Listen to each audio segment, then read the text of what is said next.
Hello all, a nice Dale here, bringing you a knife review, getting back to some sort of more regular stuff. I brought a few weird ones lately. Today we're looking at, obviously, a Vosteed. The Thunderbird.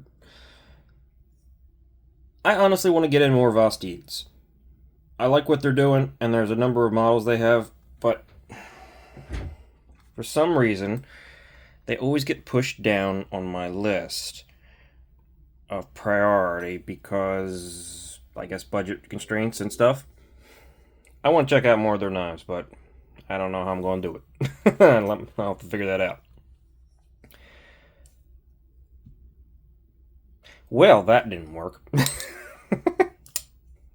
Great start, huh? So we're looking at the Thunderbird, and this is in this coral mashup G10, sure. And this particular version, I don't know how many versions there are of this thing, is in S35VN. This was a pretty early one. I mean, they've done tons of variants, but I don't know if they're in different blade steels. I don't think they are. Probably should look into that. In fact, I'll do that right now. Hold on one second. And we're back. Alright, there's a doggone ton of these things, variants and stuff. Some have 154 cm, though they were, I believe, a weight mounted exclusive.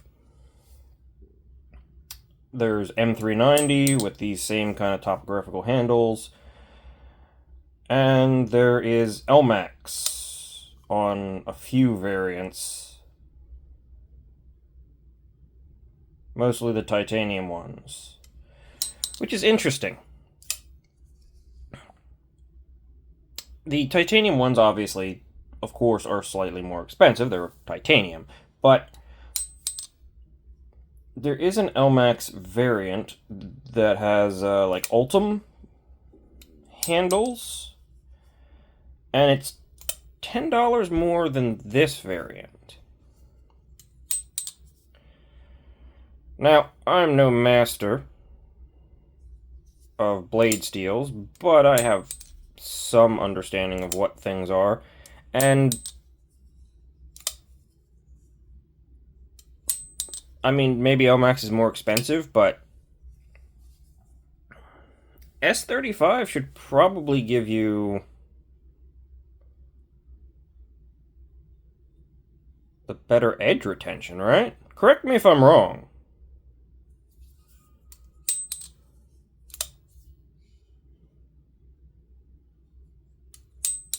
So I don't know if that's necessarily an upgrade. Even if it doesn't give you the better edge retention, it's so close, or it's reasonably close, that I'm not sure it's something I'd consider an upgrade, more of a side grade, if that. Well, either way, we're getting into nonsense before we even get the specs done here. What am I doing? I have no idea. Then again, no, I rarely do. Let us get into this with a 3 and... It's not quite 3.5. It's closer to 3 3/8 to the front of the scale here. For blade length, the overall is 8 1/4. Yeah, about that. 4 3/4 for the handle.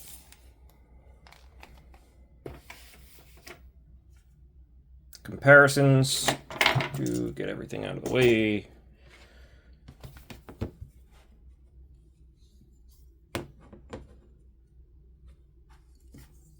Civivi Conspirator for the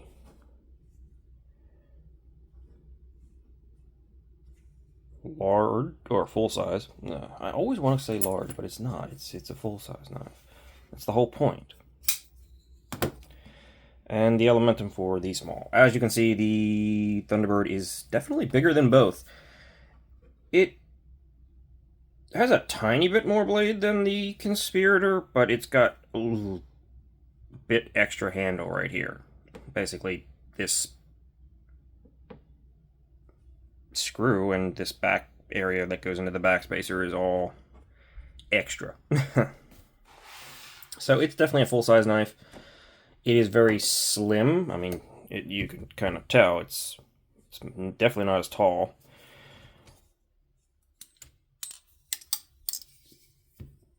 It's similarly thick, not really major difference there, but because of how slim it is in the height, I think it'd probably get pretty uncomfortable if you get it too thin here. So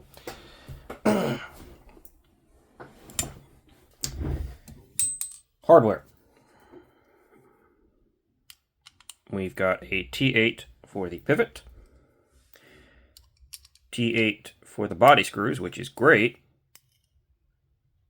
T6 for the pocket clip screws, unfortunately.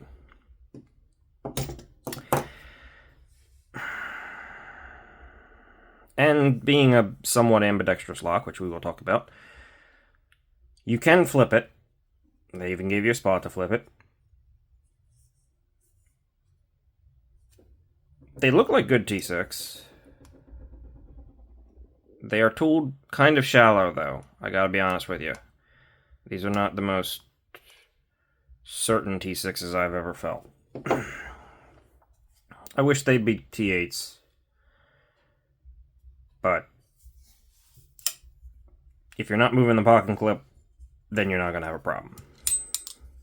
As always, sorry, lefties kind of get a little bit screwed over. Yeah, let's just go for screwed over because it's pretty much what happens. Weight. 3.53 ounces, so pretty close to an ounce an inch. Good ratios. You know what? I'm also going to throw up, since not everybody has knife references and knows what those CVV knives are, double-A batteries. There you go. That's what your hand has to rest into, which is pretty much the length of 2 double-A batteries, plus you have this forward choke-up position. Maybe that would give you some idea of what you're looking at. The blade being not quite as long as that. I don't know if that's going to help anybody, and I don't know if that many people are even going to watch this, but it might be a useful comparison. Thickness 475 thousandths. Blade stock 120. And behind the edge should be reasonably thin here.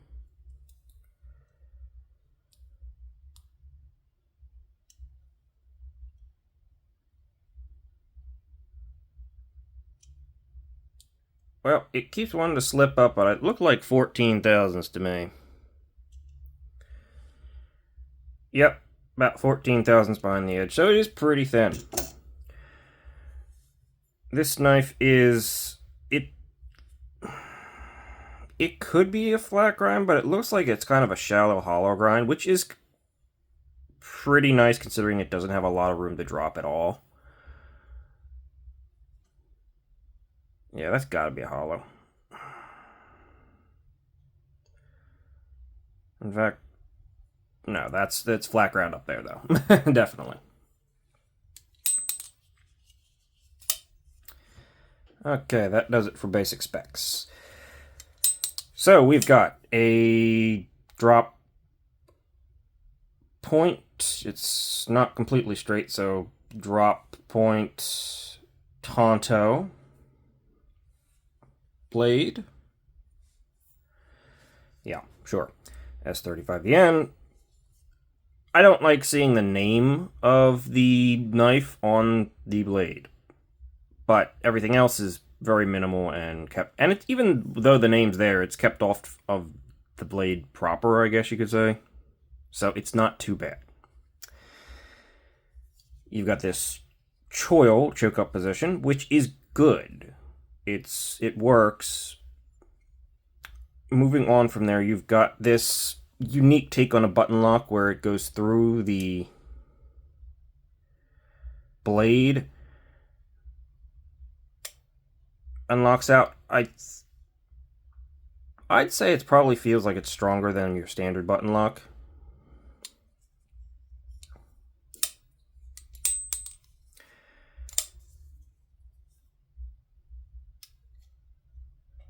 As I just completely dropped that blade on my finger. I knew that was going to happen, and I just sort of did it anyway. Got an internal mounted stop pin up there.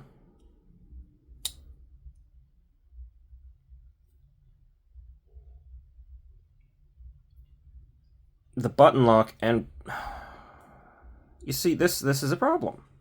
Again. Why is the stop pin even here? You have a stop pin up in here, internally mounted. Why is there a stop pin behind the edge? Can anyone explain this?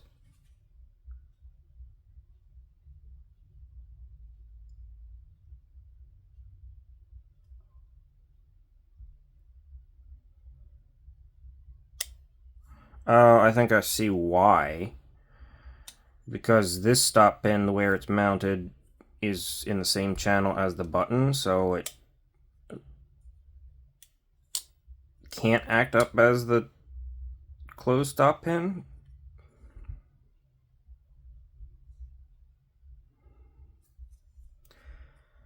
So you put a stop pin behind the edge, when you could have put a stop pin back here. Oh no, I guess they couldn't. Huh.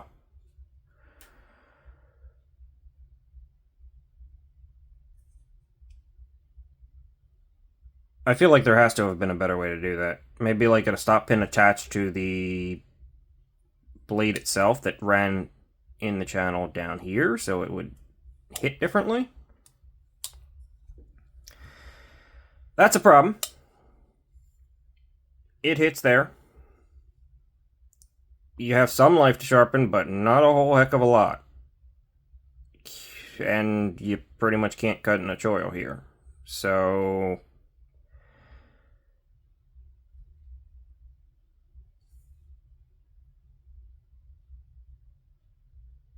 though, to be fair, the way this knife is designed, I don't think I'm going to say that because you only have such a small actual dropping down primary bevel here, any further up the knife than that, where you might actually start hitting that, the knife's kind of already toast. So the entire design doesn't have the longest life, just due to that really small bevel.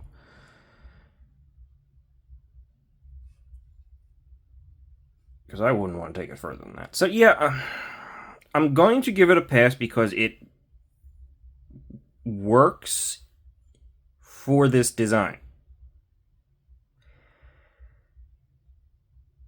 It's still terrible that it's there. It shouldn't be there. It's a problem. Don't misunderstand me. And it's definitely taking points away as far as I'm concerned. But this knife doesn't really have the longest lifespan built in. Yeah, I did get myself. You know, it just doesn't. So I guess you could say it's more of there's a design flaw than this causing any more problems than there already is. It's a bit of a shame. Moving on from all that, you got ergos, which are actually quite good. It's narrow, it's thin, but it's comfortable. The pocket clip in my hand sort of falls a little bit behind my hand, tiny bit, not really, but it's a pretty low profile clip. Good tension on that. Flat screws, so it should work. I mean, not should work. It does work. I have carried and used this knife. Duh. Not a whole lot. Mostly because I didn't want to sharpen it. I think I noticed that issue before, and it sort of dissuades you from harder use.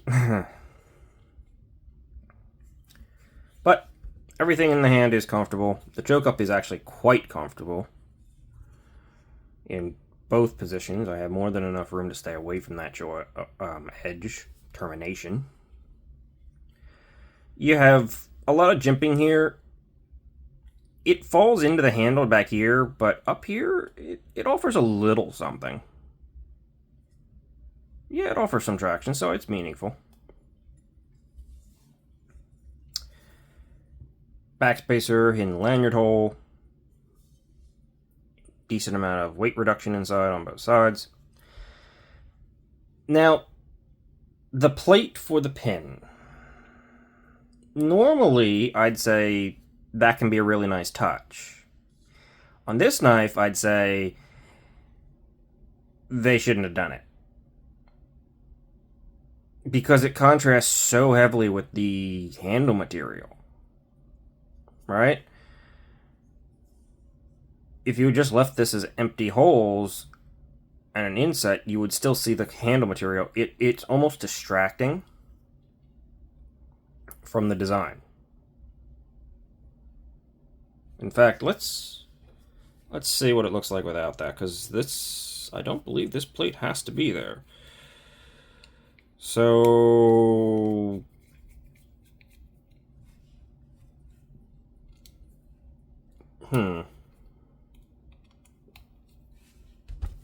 really? How deep are these screws? Can't be that deep. They're definitely shallower T8s. I mean T6s. I do not love the way these feel. Yeah, you see, that in my opinion just is better. You unfortunately do see the backspacer a little bit through there, but that to me looks a little bit better, just because you're not seeing this there. Now, there is absolutely no reason why I can't leave it that way. So, it's not a problem, it's just my personal preference. I think that looks better.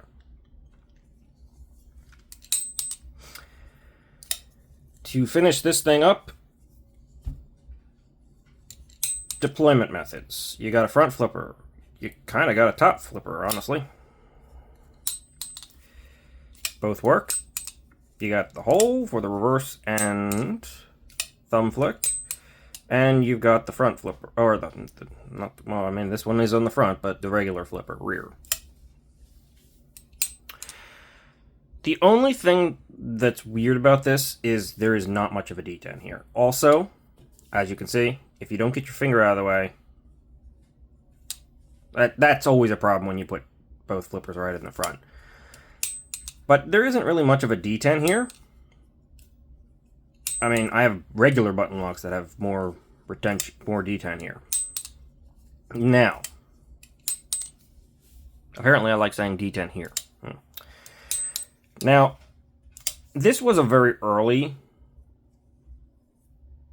Thunderbird, so they may have improved. I think I heard something about that. I can't point to directly, but I think I heard something about them trying to increase the strength on that. It works fine. It's very consistent.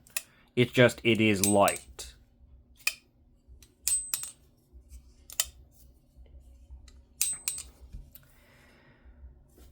Other than that, it's a pretty straightforward design that has not the longest shelf life. That's not the right word, but not the longest use life. But it's less a problem of the stop pin and more the design itself. So if you get it, you kind of just have to go in with that expectation.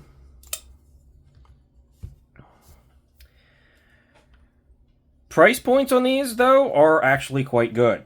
The base model like this is $129. The LMAX one being $139. You got most of them sitting around there in the S35. You do have M390 variants that came in There's a carbon fiber one that comes in at like a 169, but the G10 M390 variants only came in like $5 more. I don't think I think they're sold out everywhere. And then the White Mountain exclusive ones were 129 because they were in 154 in titanium. So you're trading titanium for slightly lesser blade steel. Oh, and of course the titanium ones are $200. So there's a whole gambit of ranges, and honestly, none of them feel unreasonable. Again, the most important thing about this knife is knowing that this is not sort of a hard-use beater knife that you're going to have to sharpen a lot, because you have a limited lifespan. Now the S35 VN should help with that. Pretty decent edge retention there. Probably better than average. So this is sort of the lower end of premium, top end of mid-tier kind of stuff.